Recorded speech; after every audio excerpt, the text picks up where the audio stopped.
Welcome to another episode of Mike's Money Picks. Today on the podcast, we have another best ball episode for the 2024 NFL season coming your way. Today, we're going to be talking about our favorite late round targets in best ball drafts. We're going to have a few targets at each position that you should be considering for your best ball drafts, whether you're drafting on Underdog, Drafters, or DraftKings for the 2024 season. These guys have the ability, have the archetype to help you win in best ball in the 2024 season. Now, one thing I love about best ball is that it is such an unsolved game, right? So like pretty much everything when it comes to best ball, as much as people like to say that they have it figured out, as much as people like to guarantee that, oh, this is going to be a winning strategy. Oh, you have to do this. You have to do that. You really don't. Best ball is truly an unsolved game. And what I mean by that is it is so hard to actually draft a winning best ball lineup for a tournament like Best Ball Mania or the Millionaire on Drafters or DraftKings. And if you've ever seen the movie Back to the Future Part 2, I'm going to use a little bit of a metaphor here, but if you've ever seen the movie Back to the Future Part 2, spoiler alert if you have not, this is a 40-year-old movie though. There's a sequence in the movie where the villain Biff Tannen goes into the future and he brings back the greatest sports almanac. Right, the book that has all the results of every sporting event for the last 30 years in it, and he gives that to his past self and uses it to make a fortune, right? Because he was able to gamble on sports and win a ton of money. Well, if someone had the greatest sports almanac for the 2024 NFL season, I still don't know if they would be able to draft the winning Best Ball Mania lineup just based off of that alone, if we're being honest, right? Because what you would need to do is you would need to know the results of Week 17, which is where all the money is won. But then you would also have to draft a team that was good enough to make it out of the regular season, weeks 1 through 14, also good enough to advance out of your pod in Week 15 and Week 16, and then win it in Week 17. It would just be a very difficult task, even if you had all of the results at hand. You'd have to spend hours calculating who you needed to draft where and how you need to draft your team. And oh, by the way, if you need a certain guy to win the whole thing, you might not be able to draft that guy, because if you need CeeDee Lamb, you're going to have pick 1 or pick 2 in your draft to be able to get him, and you'd have to be trying drafts over and over again to try to do it. So if you did have that sports almanac, don't do best ball. Do like a millionaire maker for week 1 on DraftKings, like just 1 week DFS as opposed to best ball, right? So anyway, I say all that to say, with best ball being an unsolved game, keep in mind that everything we go through on here is guys who have the ability to help you win, or guys that I think are going to help you win. Is there a guarantee that they're actually going to help you win? No, but this is a good way of thinking about it and a good way of setting up guys that you can target in drafts in order to give yourself the best chance to win, because that's all you can ask for at the end of the day. This is not our first piece of best ball content that we have done this summer, and that's kind of a sentiment that I have been echoing throughout all of it as well. If you have not listened to any of our best ball content so far this summer, I highly suggest you check that out. We did a general best ball strategies episode right after the NFL draft, as well as a live stream draft last week and a college best ball episode with a special guest that we released a few weeks ago. Check that out on the channel if you have not already, if any of those things interest you. But today we are talking late round targets. And why are we talking late round targets? Because believe it or not, the draft can be won or lost in the late rounds of a best ball draft. Drafters, which is probably the second or third most prominent site offering best ball, they published a thread on Twitter last week of their top 10 lineups in their $1 million contest last season. What came out of that was very interesting to me. All of them featured the basic best ball strategies that we've talked before, right? They team stacked, they game stacked week 17. They had a heavy investment in the wide receiver position. None of that was really shocking, right? But what was more shocking was how those lineups allocated their late round picks and how they used those late round picks to succeed. Of the top 10 finishers in the Drafters $1 million contest last season, every single one of those 10 lineups had either Kyren Williams, Puka Nacua, or Sam Laporta. Why those 3 guys? Those guys were top 3 finishers at their position. I think Puka was top 3, right? They were top 3. If Puka's not top 3, he's at least top 5, right? So they were peak finishers at their position that were all found in the late rounds of a draft. Multiple drafters also had either Tank Dell, Nico Collins, or CJ Stroud, as well as the first 3 that I mentioned. And why those 3? Well, they were also found in the late rounds of a best ball draft. They were an offense that was much better than everyone anticipated with the Houston Texans. So basically, if you want the best chance to win $1 million in one of these contests, you're going to have to find a guy like that at the end of a best ball draft. And so what made these guys all great late round targets?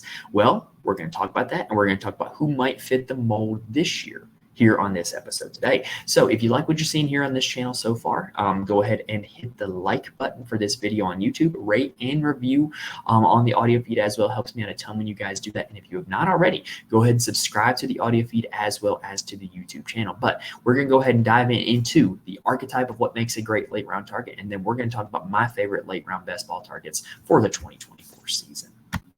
So with the big guys that we mentioned last season, what made them great late round targets in best ball exactly? Well, let's go ahead and break it down one by one. So first off, you have Kyren Williams of the LA Rams, who ended up being one of the top running backs in fantasy football last season. And really, when you break that one down, it's kind of twofold. It's system as well as player, right? So Kyren Williams last year went into the season being the RB2 in Los Angeles. And Los Angeles under Sean McVay is historically a team who loves to play one running back and run that one running back into the ground. And that running back heading into last season appeared like it was going to be Cam Akers. But as training camp went on, as more news got out, it became clear that Kyren Williams was going to be a factor in this backfield. And by the time week 3 had rolled around, Kyren Williams was the feature back in the LA Rams backfield. So at the end of the day, what Kyren Williams had was he had a very clear path to being RB1 on a team that uses a workhorse running back for all 3 downs for majority of the game, and they ended up being one of the league's best offenses. So in addition to that, he ended up being a pretty good football player. And if you watched him at Notre Dame, it should come as no surprise that he ended up being pretty good in the NFL because he was a quality college running back. And so really with Kyren Williams, you just had a really coming together of a bunch of great situations where the RB1 for Team X, which was the LA Rams, was going to be a good fantasy option. And it turns out that he ended up being that running back, and he was a guy that you could get in the late rounds of best ball drafts. Second up, you had Puka Nacua, who is in a very similar situation as Kyren Williams, right? He was coming into camp kind of, as a 5th round pick out of BYU, kind of unheralded coming out of college. There were some scouts that loved him though. He did have some flashes at BYU of potential greatness, but really coming into camp, he got a lot of love, a lot of buzz, and was very clearly going to be a starter for this LA Rams offense. And so really what you have with him is a guy that was going to be a starter on what was very clearly going to be a good offense, who got the benefit of Cooper Kupp getting injured, and instead of maybe him being the wide receiver 2 or 3 for this offense, he instantly became the wide receiver 1 for the Rams offense and just had an absolutely dynamite rookie season, great fantasy season as well. So at the end of the day, why anybody would have drafted Puka Nacua was you had all of the training camp buzz about him, but he was very clearly a starter. And so to me, when you can get guys in these later rounds in these drafts that are very clearly starters for their position for their team, then that's going to be guys that you want to target. You don't want to target anybody who's going to be projecting to go to the bench, obviously. But also, he ended up being much more talented and better at football than anybody anticipated. And so when it comes to the wide receiver position, wide receiver is not like running back where you can just kind of stumble onto the field and score fantasy points as a running back, no matter how efficient you are. A receiver, you have to be talented, you have to be skilled, you have to earn targets. And Puka was a guy that at the end of the day had the skill set necessary to earn those targets. Now, lastly, you have Sam Laporta, who was a rookie tight end heading into the Detroit Lions. Rookie tight ends have historically been a bad bet in fantasy, and that is why people were staying away from him.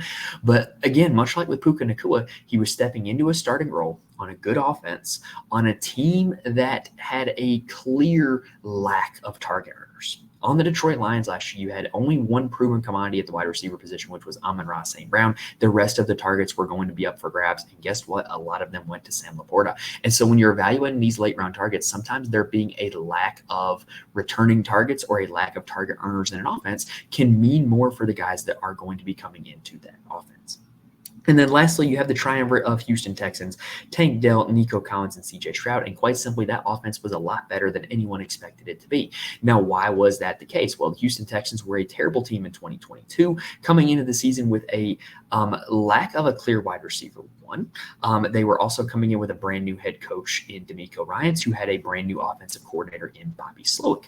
But what ended up happening with the Texans was because they were so bad in 2022, they had a quite easy schedule in 2023. They also had an offensive coordinator in Bobby Slowick, who was a lot better than anyone thought it was going to be. And it allowed C.J. Stroud to be a lot better than anyone thought he was going to be. And it allowed him to carry these wide receivers to be better than anyone thought they were going to be. So it was just kind of a trickle-down effect. So you have a new system with a team that has an easy schedule and was able to take full advantage of it because no one thought they were going to be any good. And so when you're looking at setting up like maybe a late round stack this year, consider doing something like the Texans stack looked like last year, where you go after a team and just maybe on paper they don't look like they're going to be very good, but they end up being much better than anyone anticipated. All right, so now with all that information in mind, with all those kind of archetypes in mind, let's break down who we think the best late round best ball targets are going to be this season.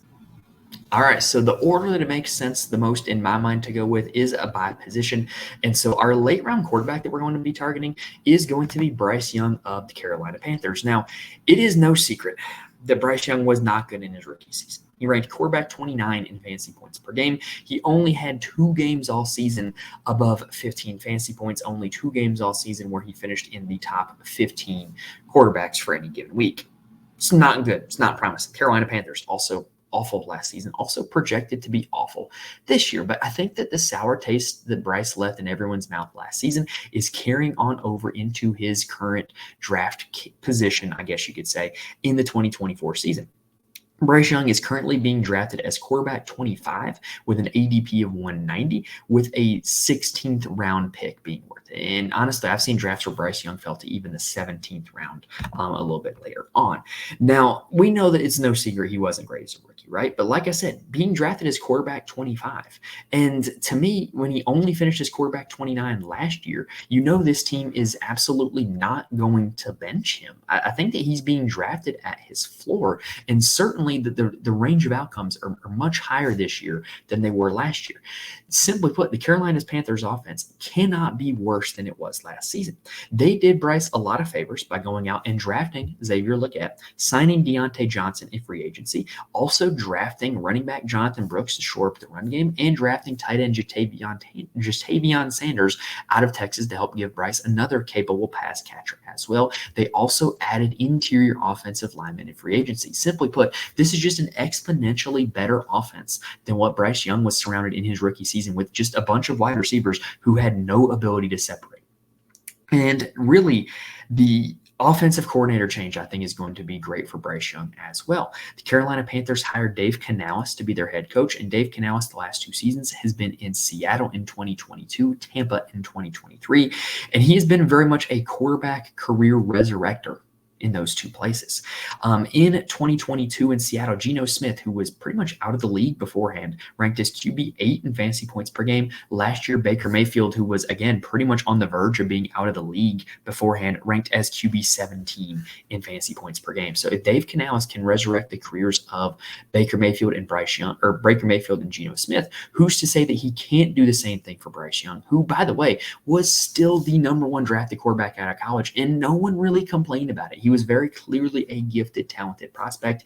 And maybe you can say that I'm a little biased. You can say that I'm a hopeless Carolina Panthers fan, but I believe that there is still some talent, still some ability in Bryce, and I'm absolutely willing to take chances at him with a quarterback 25 draft capital in best ball right now. I think that it's quite likely that he finishes significantly higher than quarterback 25. And also, if you're looking to build out a late round stack in best ball, maybe you don't have a whole lot of stacks at this point in the draft, it is quite easy to stack Bryce Young with Xavier Legette or Adam Thielen or Jatavion Sanders or even Chuba Hubbard as a running back. It's quite easy to build out a late round Carolina Panthers stack. And to me, that makes him even more accessible is to you can get multiple Carolina Panthers and just bank on that this Dave Canales offense is going to be better than anyone anticipated. All right, let's take a quick breather and then let's flip on over to the running backs. So the first running back that we're going to talk about very much has the feels of what Kyren Williams was last season. However, it might be a slightly harder path for him to end up being RB1 as he would need an injury to make it happen. But when it comes to drafting late round running backs in best ball, what you're looking at is you want to draft a late round running back. It really is probably going to be the backup for his team. But if he becomes the starter, has a lot of value. And to me, that guy would be Braylon Allen with the New York Jets. His ADP is currently 185. He is currently a 16th round pick on Underdog. Last season, Breece Hall was the workhorse running back for the New York Jets. No surprise, right? He played 64% of the snaps overall, weighted second out of all running backs in the league in weighted opportunities, ranked as RB6 in fantasy points per game last season. Breece Hall is great. This is not about Breece Hall. This is about Braylon Allen. Braylon Allen could be Breece Hall if something were to happen to Breece Hall. And so you're drafting a running back in the 16th round who is currently sitting behind Breece Hall, who could be Breece Hall if Breece Hall gets injured, which he has before. He did tear his ACL 2 years ago. Braylon Allen at Wisconsin was very talented, very good, very productive. He's very big and very fast. He's 6'1", 235, runs in the 4.4s and the 40s. All the physicals fit. He's very young. He was an early declare. And to me, he just checks a lot of boxes for what you want in a running back. And if something were to happen to Breece Hall, he would instantly be able to fill in that role, instantly be able to be a 3-down back, and instantly be able to put up a ton of fantasy points. Best case scenario is you draft Breece Hall in the 16th round, and his name's not Breece Hall, his name's Braylon Allen. Worst case scenario, we mentioned that Breece Hall played 64% of the snaps last season. Well, what if Braylon Allen just plays the 36% of the snaps that Breece Hall is out? Then even that could be a productive running back, especially when considering that you're taking him in the 16th round, and he does have quite good measurables. Now, one thing I do want to factor in also is the Jets' offense was quite poor last season. Breece Hall only had 1 carry inside the 5-yard line last year. You got to figure that number is going to go up, and you got to figure this Jets' offense is going to be a little more successful now that they will have Aaron Rodgers back under center, and it will not be another year of Zach Wilson. Now, speaking of good offenses, my second running back is coming from one of the league's best offenses, and that is Clyde Edwards-Helaire of the Kansas City Chiefs. His ADP is currently 201.7 on Underdog, which is around the round 17 and 18 turn. I've seen drafts where he goes undrafted. I've seen drafts where he goes in the 17th and 18th round. So that's about the range that you're looking at.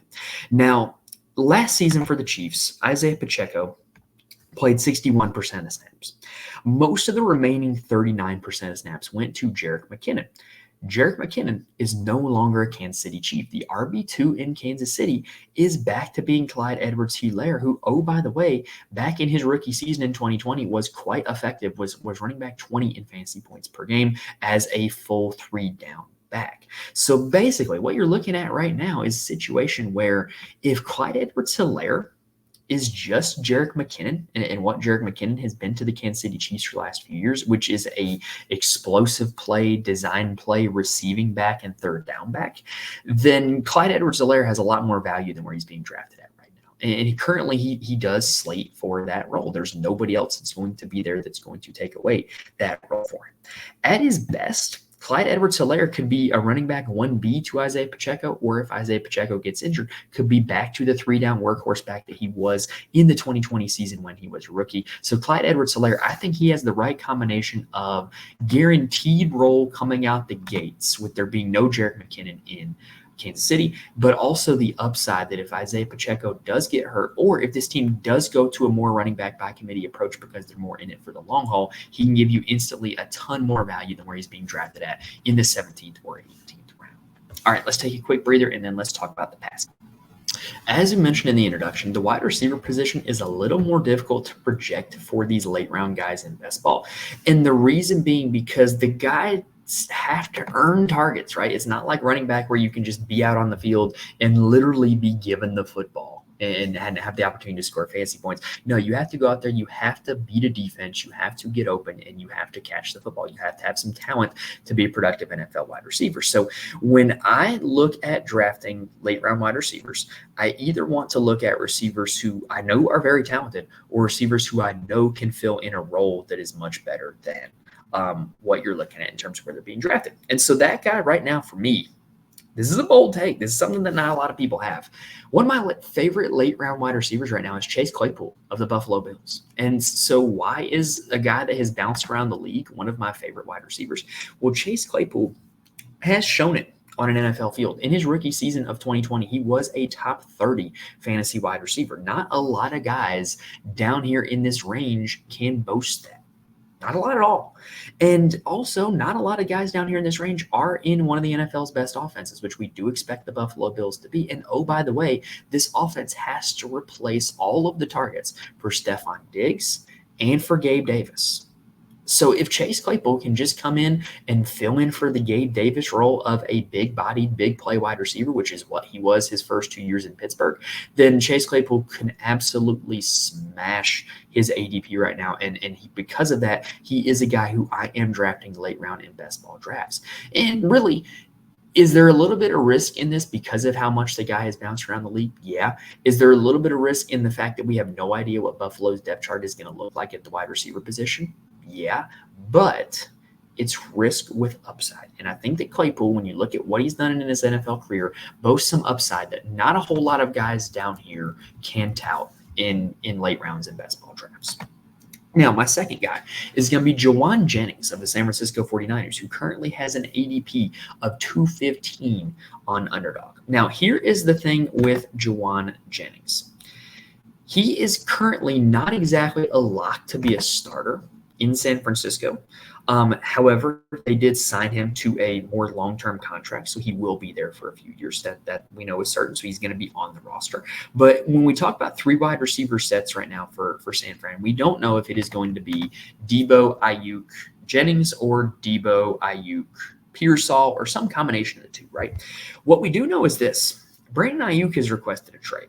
And really, when you look back at what Jauan Jennings has done the last few years, he has had very productive weeks when either Debo Samuel or Brandon Ayuk has been out of the lineup. And with Brandon Ayuk having requested a trade, who's to say that Jennings can't just fill in and be an elite wide receiver in this offense, which, again, is one of the league's best in San Francisco. And you look at what Jennings did over the playoffs, it's like people have so quickly forgotten about it. 11 fantasy points against Green Bay, 19 fantasy points against Kansas City. He was on his way to a Super Bowl MVP if San Francisco had won that game against Kansas City. So I really do think that Jauan Jennings could be a guy that, if the Ayuk trade happens, is instantly going to have a ton more value than where he's being drafted at. And I really want him if that trade happens, and I'm willing to risk an 18th round pick on it right now, hoping that Ayuk trade happens. Or even if the Ayuk trade doesn't happen, Debo Samuel and Brandon Ayuk have a long history of injuries, and so you know that you have a chance at getting a few spike weeks from Jauan Jennings. If you want to take everything that I just said about Jauan Jennings and apply it to Ricky Pearsall as well, I think there is merit in that. The only difference is Ricky Pearsall, we have not seen it yet at the NFL level, but we do know that the team spent a first-round pick on him this season, so we know that they clearly have plans for him in their future.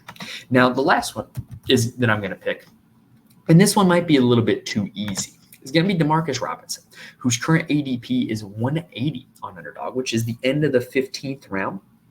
I've seen times where he goes in the 15th, times where he goes in the 16th. You can get him at either spot. Actually, his ADP is rising. It's about 179 right now. But anyway, Demarcus Robinson is coming in as the clear wide receiver 3 for the Los Angeles Rams. And you might be like, well, Mike, why does that matter? He's the wide receiver 3. Well, the Los Angeles Rams run 3 wide receiver sets more than any other team in the NFL, or at least they did last season. And they kept the same coaching staff. They still have Sean McVay. And they still have Puka Nacua and Cooper Kupp at wide receivers, so there should be no reason for them to play any less than 2 wide receivers. Well, Demarcus Robinson operated as the 3rd wide receiver in these sets at the end of last season. Beginning in Week 13 last season, he had 5 straight top 30 performances from the wide receiver spot to end the regular season, well, to end the best ball season, I should say. And then he really minimally played in Week 18 against San Francisco. So really, you have a guy that for 5 weeks in a row put up over 13 fantasy points, put up starting caliber numbers for every week that he was in as a starter once he'd earned that starting role. And so to me, this feels a little bit too easy. Like, you got a guy who is being drafted as a wide receiver like 80 something, and he had 5 straight weeks in the top 30 to end 2023. So I think this is really an easy pick. I think you can take him in or out of stacks. I love drafting Puka Nacua or Cooper Kupp early, one of the two of them, and then getting Demarcus Robinson late in the draft. Because what you then set up is a little bit of a hedge to where if you just have Kupp or Nacua and then Robinson with them, then you're really banking in some contingent value that if the other one, Kupp or Nacua, gets hurt, Demarcus Robinson would then have some increased value in addition to the one that you have that is not injured. So I think that's another strategy you can go with that as well. And I think that if you are taking Matthew Stafford's available pretty late in drafts. You can set up a little mini Rams stack late by taking Matthew Stafford and Demarcus Robinson, and then you could even add in the tight end Colby Parkinson in addition to that. Now, speaking of tight end, let's go ahead and talk about the two tight ends that I'm looking at in the late rounds. The first one is going to be Noah Fant, whose current ADP is at about 181 on Underdog. Again, around the start of the 16th round is where he's taken. Now, last year, Seattle tried to play three tight ends. And so what ended up happening was Noah Fant just did not have a huge snap share, about a little over half, did not have a great rate of targets, did not have a great target share, lined up in the slot a decent amount at the tight end spot, but not like super amount. But all the tight end competition is gone. He's like the only tight end left standing, and they gave him starting tight end money. So he is the guy that is going to be featured in this offense, which, oh, by the way, it is a new offense in Seattle. They got offensive coordinator Ryan Grubb from Washington, who did utilize his tight end Jack Westover quite a bit in the college ranks. And so if Noah Fant is going to be in the Jack Westover role, then I gotta feel like that makes him a lot better value than where he's being drafted at right now on Underdog. And also, you got to remember with Noah Fant, well, we mentioned this kind of at the top of this segment, but if we're saying that pass catchers have to be talented, he's clearly very talented. He was once drafted in the first round of the NFL draft, which not a whole lot of tight ends are. So I really do like Fant. I love his upside, and I think that he's a guy you can get at the end of the draft that can totally change your outlook at the tight end position. Now, the other tight end that I'm going to mention is kind of on the opposite end of the spectrum in terms of this guy was productive last season. However, he is moving to a new offense that is one of the best in the league, and he is being drafted at a spot that is very affordable. He's being drafted at about the 190th pick right now, and that is Jonnu Smith. He's a new addition to the offense of the Miami Dolphins, and really with this Miami offense, the depth of this offense is very much in flux. And what I mean by that is we know that they're going to line Hill and Waddle up out. What we don't know is who the third wide receiver is going to be. Is it going to be Odell Beckham? Is it going to be the rookie Malik Washington out of Virginia? Are they going to play with four wide receivers? Are they going to play with a tight end? Or are they going to play with fullback Alec Ingold? Or are they going to just give a ton of snaps to Jonnu Smith? I think that it's quite likely that they give a ton of snaps to Jonnu Smith. If you watched how this guy was used in Atlanta last season, this guy is a very versatile player who should be on the field quite a bit for this Miami team. He's also quite athletic. But really, last season in Atlanta, if you watched them and you had Drake London or Bijan Robinson, the amount that they used Jonnu Smith probably annoyed you quite a bit because they would direct snap it to him. They would give it to him on jet sweeps, give it to him on screens, give these like RPOs to Jonnu Smith, whereas they could have been giving it to Kyle Pitts or Bijan or Drake London, but enough about that. Jonnu Smith is a versatile football player who will block, who will catch passes, who can do anything that this offense asks him to. And I really do think deep down, Mike McDaniel wants to play with a tight end. It's what he did in San Francisco with George Kittle. However, the problem that he's had in Miami is he hasn't had a tight end that is versatile and can run and block and catch passes. And now he has that in Jonnu Smith. And so I really do think that the Jonnu Smith for this Miami offense has a ton of upside and could finish the season as a top 10 tight end. Now, one thing before we close, because that is the full list. Now, if you like what we have here, make sure you go ahead and subscribe to the YouTube channel. Make sure you go ahead and subscribe to the audio feed as well, because we are going to be doing some live best ball drafts with just myself and with guests as the summer goes on. So if you are subscribed to the channel, you can go ahead and be notified when those are dropping. And also, you can also subscribe to our Patreon, patreon.com/Mike's Money Picks. One thing that I'm going to show a quick preview of is the best ball stacking guide. So the best ball stacking guide is available on the Patreon, patreon.com/Mike's Money Picks. And what it is all 32 NFL teams with their kind of current depth chart situation and where those guys are being drafted at on Underdog and their playoff schedules for best ball. So that way you can very easily have that open in a tab or on a separate screen when you're drafting, and you can know who you need to stack, when you need to stack, and where you need to stack when you are drafting your best ball teams. I have found it very helpful, and that is why I am making it available to subscribers on my Patreon, which, by the way, if you do subscribe to the Patreon, you will have access to all of the weekly DFS picks for college football and NFL, in addition to PGA Tour golf, once the regular season starts for college and NFL, and ongoing throughout the summer for PGA Tour golf. Now, to close it out, you remember how at the start, how I mentioned that post from drafters that had their top 10 lineups, right? Well, one thing that was even more interesting when I went back and looked at it was only one of the top 10 lineups drafted from a pick ahead of pick 9 in the first round.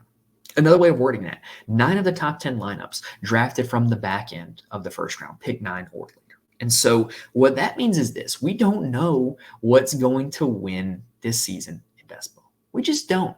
And so what I recommend doing, and what I'm going to continue to do, is drafting a lot of best ball teams. Draft from every slot, draft your late round guys with every type of team, draft your early round guys with every type of team, get all kinds of different stacks, mix up who you are getting your exposures to, because we don't know what's going to happen. And if you are just giving yourself one single bullet, you're not giving yourself the best chance possible, because you simply don't know which pick in the first round is going to end up being the best. Like right now, I think pick 12 sucks in best ball. I don't really particularly like anybody that's available to me in pick 12. I think they're very homogenous with picks 12 through about 24 in a best ball draft. So right now I'm singing the blues about pick 12, but who knows? Maybe the guys that I've been taking at pick 12 can end up being the guys who end up being the best at this best ball season. And so really, with this late round targets episode, am I drafting Chase Claypool and Juwan Jennings and Clyde Edwards-Helaire in every draft? No,